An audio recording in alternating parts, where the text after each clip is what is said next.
Good morning. I know I'm a little bit early today. It's Brother Jason, and I wanted to hop in here and offer you, hopefully, what will turn out to be a word of encouragement. But I'd like to start with a question today. Is where you are dark?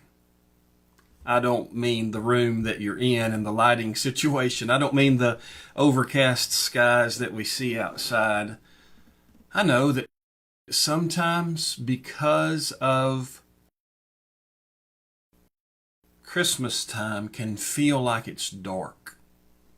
Sometimes we bring grief with us into this time of year. Sometimes because of what's happened in the past, Christmas is just a hard time to get through. We look forward to the new year because we're trying to get through this season. And while my heart aches for those who do see Christmas as such a time, I want to offer a word of encouragement to you that maybe will help you in this season of your life. You see, I spent a couple of days ago, I spent some time in Isaiah 45. I love when my devotional takes me back through Isaiah. I love to be able to hear the words of God that He poured through the prophet Isaiah towards His children, because even though He pronounces things to come for Israel that were difficult, He also pronounces His love for them. And Isaiah 45:3 looks to be one of those times where He is absolutely letting them know how much He remembers and how much He loves them. Isaiah 45:3 has this little treasure. It says, "I will give you the treasures of darkness, that you may know it is I, the Lord, the God of Israel, who calls you by name." And I wondered today, I wondered that day, but I'm wondering out loud today, if we can view times of darkness as treasures. God says in that one that He's giving you treasures of darkness. When it's dark in the room you're in, physical darkness, and you can't see, you're at a disability. You're at a disadvantage, right? You kind of feel your way around. You're doing your best not to stub your toe as you're walking through. But when we come to spiritual times of darkness, I don't know that's a disadvantage, because when we have darkness in our spirit, then we're put in that place where all we can see, hopefully, is the light of Jesus, where He shines so brightly.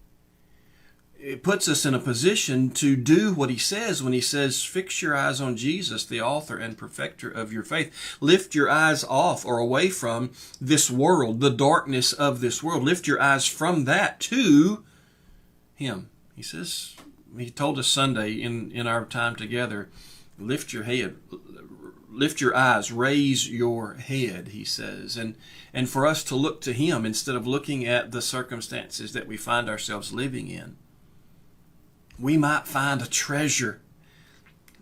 And the treasure might be to remember that it is the Lord God who calls us by our name. Remember that He knows you by your name. He calls you by that name. I have a dear friend who never did like the name their parents gave them. Never was a fan of the name.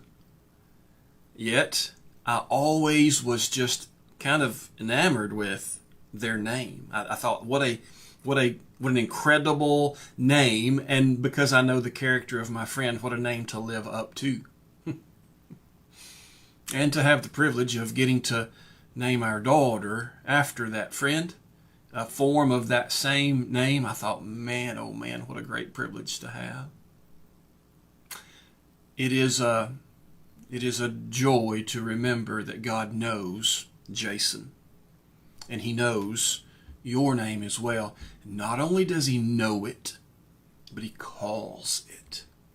He calls to you, sometimes in seasons of darkness, but even those seasons of darkness were given by Him so that we might remember, so that we might know, He says, know that it is I, the Lord, the God of Israel, who calls you by your name. Oh, let that bring light into this season of darkness, if that's the season you're in. Let that remind you of the fullness of a relationship with one who knows everything about you. He created all of this, yet He is so personal to you. He knows you. And let that be an encouragement to you.